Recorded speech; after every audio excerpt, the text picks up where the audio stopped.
Hey, hey, hey. This is Urban Politics, and I am your humble host, Phys Ed Music. What can I say? It's a beautiful day in the neighborhood, and there's all types of tasty politics to sink our teeth into. So we're going to get right into it like a car and drive. I want to thank all of you for liking and subscribing. Check out your boy. I'm all over the place. I'm on Instagram. I'm on Facebook. I'm on TikTok. I'm everywhere. You know what I'm saying? So check me out when you have a chance. Urban politics. Let's get right into it like a car and drive. Let's first of all talk about a big piece of news, a piece of justice that went down. It's just a piece of justice, but this is about Ahmaud Arbery. Let's talk about the outcome of those events. So the guy who was on the camera got 30 years before he could even think of getting any type of parole or anything like that. So that's a good thing. The other two men got life without the possibility of parole. Outside the courtroom was tears and cheers. His mother, she waited 5 weeks for this justice, right? So a lot has transpired in that 5 weeks. You know what I'm saying? She was giving him one story in the beginning. Come to find out that wasn't the story.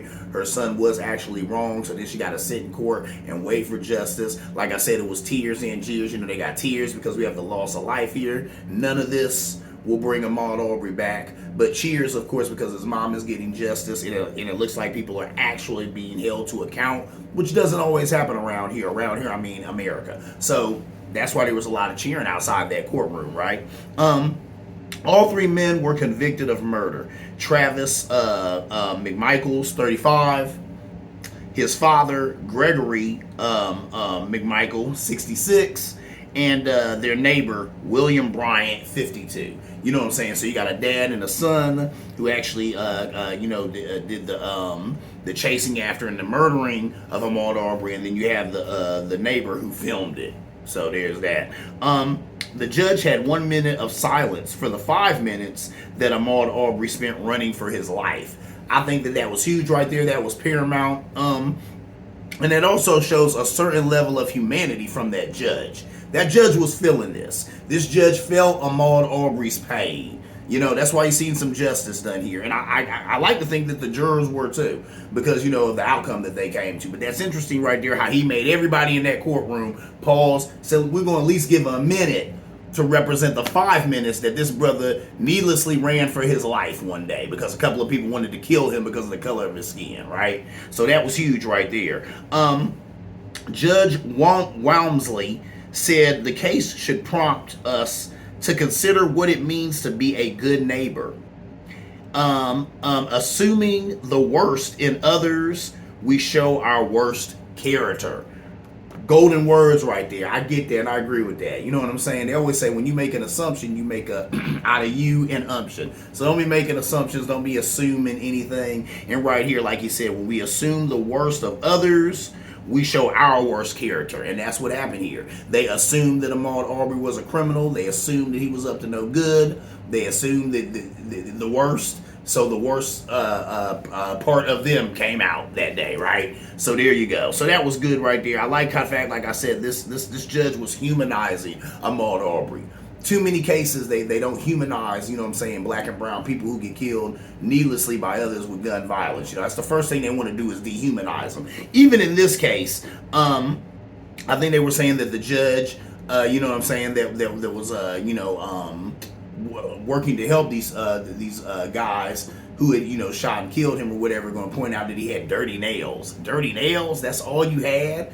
That's sad. But the fact that would even come up in 2021 that a defendant had dirty nails, or so, what's that got to do with the price of tea in China? But they were looking for any way to dehumanize Ahmaud Arbery, to make it okay for someone to kill him.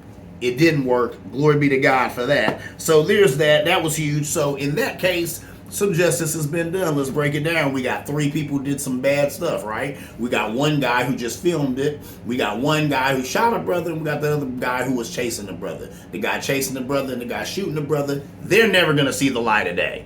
They will die in jail. They will die in a jail cell, as is fitting. And that third guy, he may see the light of day, but it won't even happen until he's at least done 30 years in the joint. So he's going to be an old man, even if he does, you know, get paroled. He'll come up for parole in 30 years. If he's granted it, he'll be an old man, right? So some justice was done in this case. So we got to tip our hat to that. You know what I'm saying? That's all that can be done. Hopefully, probably they'll come back and get some civil stuff going. Maybe some monetary accountability will come from this. But for right now, that's at least some accountability on a criminal tip. These guys are going to jail, and that's where they should go. You know what I'm saying? Because they are the reason that Ahmaud Arbery is not here anymore. So a TI is what a TI is, but a little bit of justice was done. I want to applaud that here on Urban Politics. Moving on. Let's talk about a military coup in a brewing. You heard me. There's a military coup in a brewing. Some of y'all know what that means. Some of y'all don't even know. Let me break it down to you. First of all, a military coup could be a brewing. Why? 3 high-ranking generals said that they feared a coup coming in the military. Now, a coup, a C-O-U-P, is the overthrow of a government by non-democratic means, right? So, yeah, a coup is usually a hostile overtaking of the government, right? So in some of these banana republics or third world countries, what'll happen is somebody will run for president. If he has a lot of followers and a lot of money and a lot of support and the military in his corner, he might just physically oust this other guy. He might beat the guy who's in there, but even if he doesn't, if he's got the military behind him and so much support behind him, he can just strong arm that guy right up out of there, right? And there's your military coup. So they're fearing something like this could go down here in America, so we all ought to be paying attention to this, right? The reason they would say that is because the commander of the Oklahoma National Guard refused a direct order from President Joe Biden to mandate vaccines for the Oklahoma National Guard. Now, when I heard this, I'm like, okay, first of all, I go on record on this show has been saying that, and I've said it ad nauseum, that we know that white supremacists, right, have infiltrated our law enforcement and our military. So what are you going to do about it, government? I've been said that. So that is true. But in this case, we got to look at this a little more objectively. This guy right here, we got a lot of people who are what? Against these mandates, right? Who are against the vaccine. So this guy right here, he didn't want to do that. Even though that's a direct order coming from the commander-in-chief of these United States, Mr. Joseph R. Biden, this guy is so against vaccines that he didn't want to do it. Now, is he doing that because he doesn't think that Joe Biden is a legitimate president? Or is he doing it because he's against vaccines? I tend to think the latter more than the first one. I think this guy is against vaccines, ergo he did not want to mandate vaccines for all the troops in the National Guard, even though he's in the military, even though that was a direct order, even though he should have just did it. For real, because, I mean, that is the military. You're supposed to follow orders. That's it. So I don't know if this is because he doesn't think that Joe Biden has legitimacy, or is this just because he doesn't agree with what's, being mandated, that he's against these mandates. And you know what, if that's the case, I get that. You know what I'm saying? I get it. And that's something that we have to deal with within its own box, right? So here's a guy who may or may not believe, that Joe Biden is not the legitimate president, but the reason why he didn't want to enforce these mandates is because he doesn't necessarily believe in this vaccine or trust it. So that's something totally different. So I don't know what's up with that. It's kind of the way that you look at that. But I guess a lot of these generals found that chilling. I think that they just didn't like the fact that he defied a direct order. That is not supposed to happen in the military. I have plenty of family in the military, and I know when you get an order, especially from a high-ranking officer, you just fulfill your orders. You don't go running your mouth. You don't go asking this. You don't go doing none of that. You do your job and you fill your orders. So the fact that this guy didn't do that, of course, it raised some concern, but we got to really examine why he did it. There's that. Moving on, let's talk about how there are 15 former Trump aides having meetings and discussing ways to stop that guy. Think about that. These are 15 people who used to work with him, used to be in his inner orbit, used to be around the man, used to basically praise the man like everybody else who's around him right now.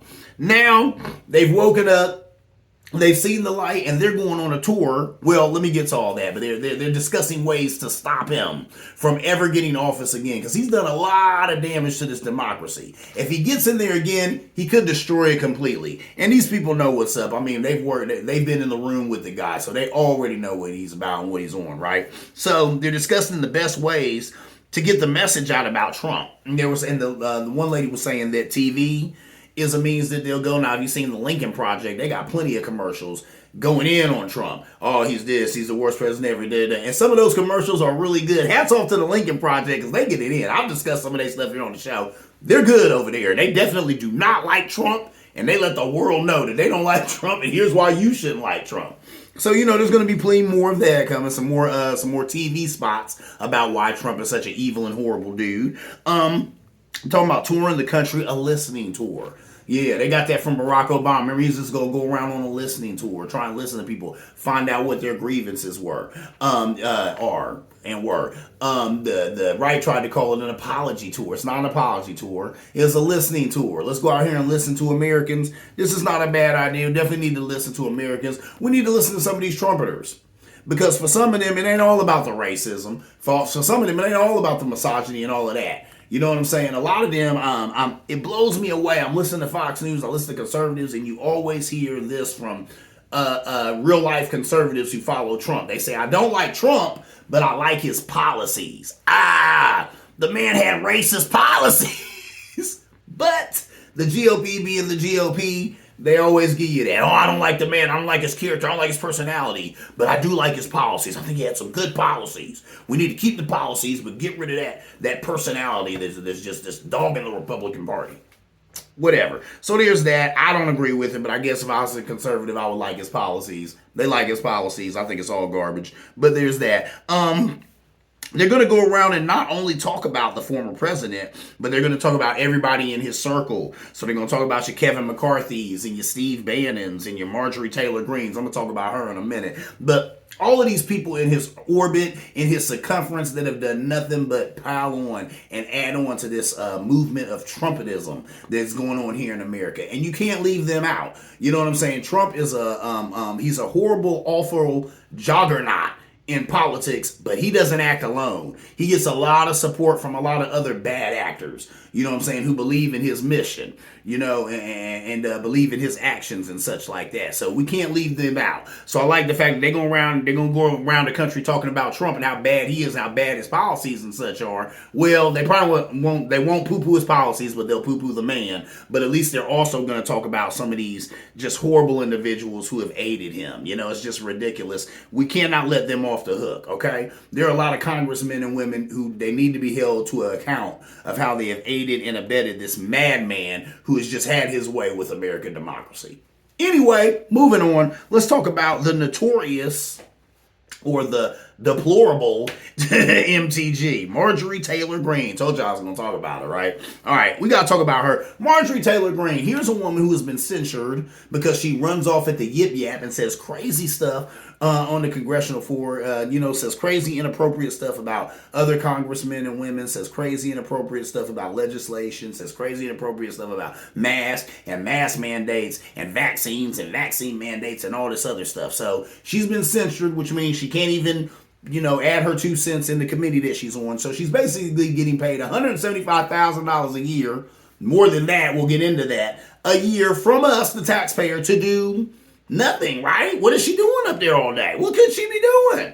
What could she be doing? I ask myself the same thing. What could she be doing? Well, let's talk about what she does all day, right? So a lot of this stuff right here, these are bills and proposals that will go nowhere because she doesn't have any power. She hasn't formed any relationships in any of these committees. That's the way this legislation gets pushed and moved, You come up with these ideas, and then you have to get people in different parties and on different committees and stuff to agree with you and sign on for them, and that's the way you could push legislation. Well, she ain't pushing nothing because nobody's listening to word come out of her mouth because she's known basically as bat-ish crazy. So there's that, right? So let's talk about some of these, the 16 bills that she's been pushing or resolutions while in Congress, right? Bill number 1, she wants to award Kyle Rittenhouse the Medal of Honor. A kid who got a chopper, went over a couple of states and killed a couple of protesters. He deserves a Medal of Honor. Whatever. So says her. She also wants to eliminate the ATF. The ATF is the Bureau of Alcohol, Tobacco, and Firearms. And I think explosives is also in there too. Why would you want to eliminate that? Whatever. She wants to give officers who worked Black Lives Matter protests in 2020 the Medal of Honor. Okay. whatever. You already know what that's about. Moving on. No funding for terrorists act. Now that actually is not a bad idea right there, right? We should not be funding terrorists. I hope we're not giving funds to terrorists. That's not a good idea. So okay, no funding terrorists act. That's not bad. That's actually pretty good legislation. We will not comply act, which is an act that extends civil rights protections from 1964 to people who are unvaccinated. I don't think that's necessary, but once again, you see where that's coming from. Them wanting to turn all this into, man, the one guy going to talk about how he was wearing a thong as a mask and then compared himself to the civil rights of anti-masking or whatever. That's just ridiculous. Seriously, man, get out of here. But these people love to do that. They love to invoke the name of Dr. King. They love to invoke the name of all these civil rights leaders who their party murdered and killed, but whatever. Anyway, moving on. Let me stick to the subject, right? Another one she's got is the Fire Fauci Act. That's pretty self-explanatory, right, man? They've been hating Fauci. All he did was try to come out and give people some information. They mad at Fauci. They want to blame everything on him. So now they got a Fire Fauci Act. This Protect America First Act. And that's all more about that isolationism, all more about that Trump saying we're pulling back, some of this federal aid. And guess what? Believe it or not, I don't disagree with that altogether. We do need to pull back some of this federal aid. Now, we don't need to just, pull the rug out from under people. You don't do it like that. But we could definitely incrementally pull back some of this federal aid and spend some of the money here in America, right? But when we do that, we need to make sure that money goes to the right things here in America as well, not just lying in some rich person's pockets. Anyway, moving on, we have the Gun Owner Privacy Act, which you knew she'd be all over because this woman's obviously a gun nut. If you've seen any of her commercials or heard any of her rhetoric about guns and the Second Amendment and all that other madness, you could see this coming. She has also a Second Amendment Preservation Act. 4 bills, count them, 4 bills that are all aimed at impeaching Joe Biden.